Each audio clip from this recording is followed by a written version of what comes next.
So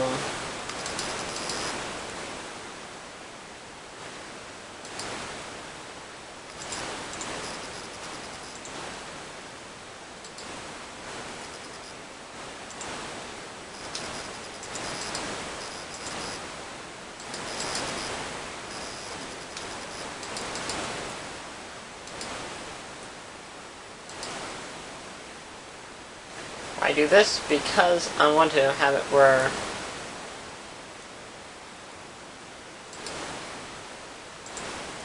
I think he also uses switches a lot because levers, because they take up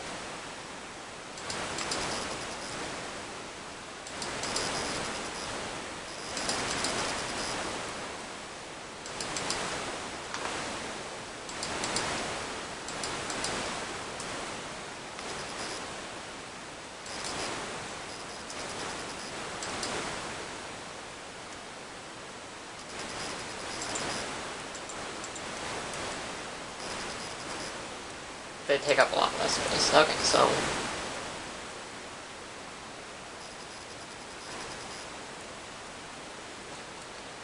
I'm placing this hopper here for a reason, and that is because I'm going to be taking items out of a chest.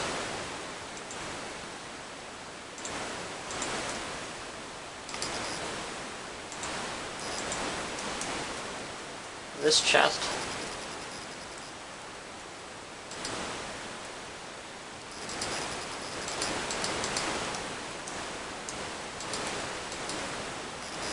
is going to have comparator.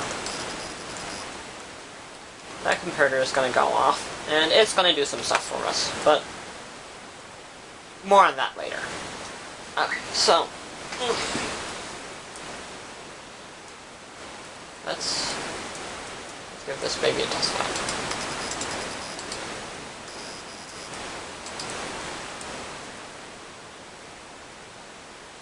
So if you put something like this, okay, you don't have any. Well, that is because, well, we need a comparator. Redstone comparator.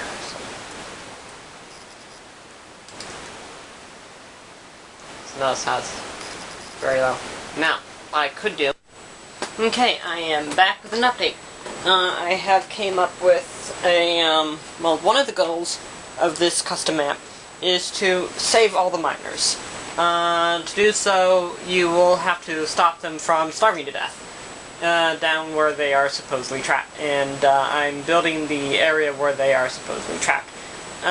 Basically, there's going to be a bunch of villagers in each of these slots, and as this chest is emptied, the villagers are going to be killed one by one by one by one over time. And once the last one's killed, there's no turning back. You couldn't rescue all the miners. There is going to be that's not going to be the end of the level though. You are going to be able to win, but win differently. There's going to be a 1 win for you saved all the miners, and there's going to be 1 win for you didn't save all the miners, but you was able to get out. And there's going to be a you died.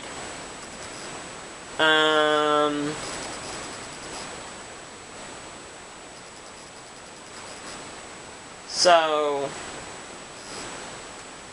this is what I've got so far. There's miners, there's places for the miners, and now what I'm going to do is I'm going to have it where the miners, whenever they are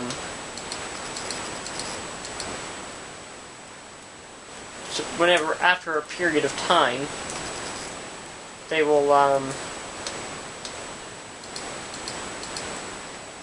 I'm thinking either they will rescue themselves,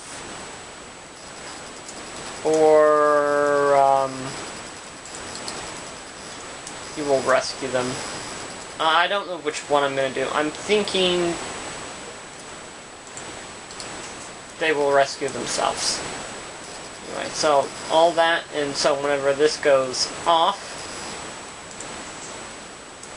all the miners will drop. And now, right now they're dropping down into the void. They won't do that. They will actually drop down into,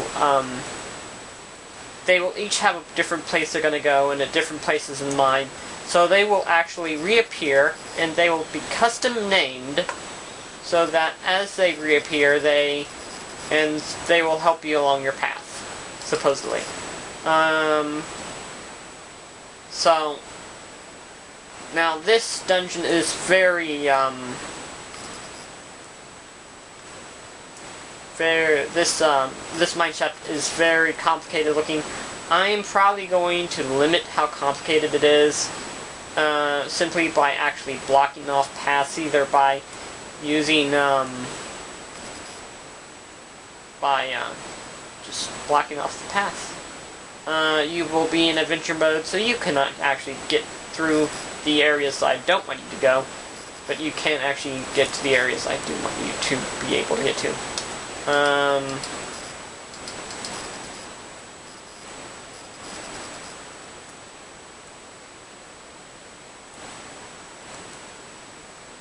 Let's see. I want to...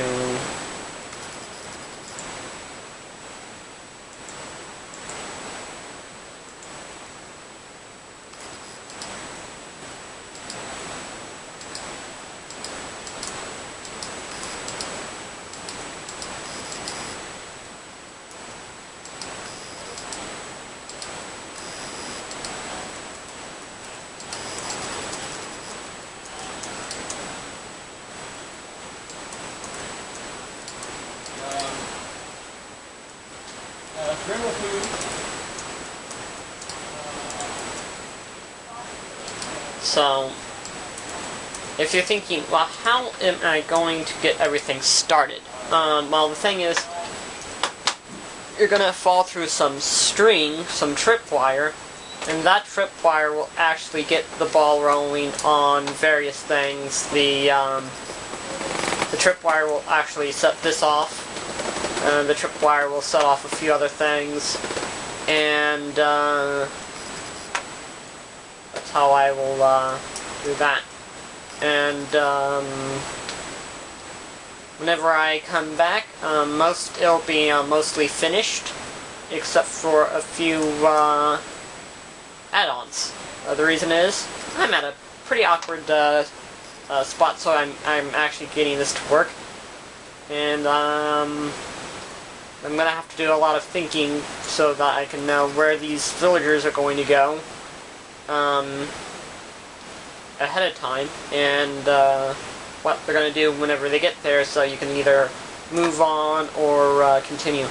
And I'm thinking, Jeff, should I have the quest actually based on if the villagers are still alive or not? Should I make it where if the villagers aren't at their place that they should be, that you can't continue? No, you should definitely have alternate endings.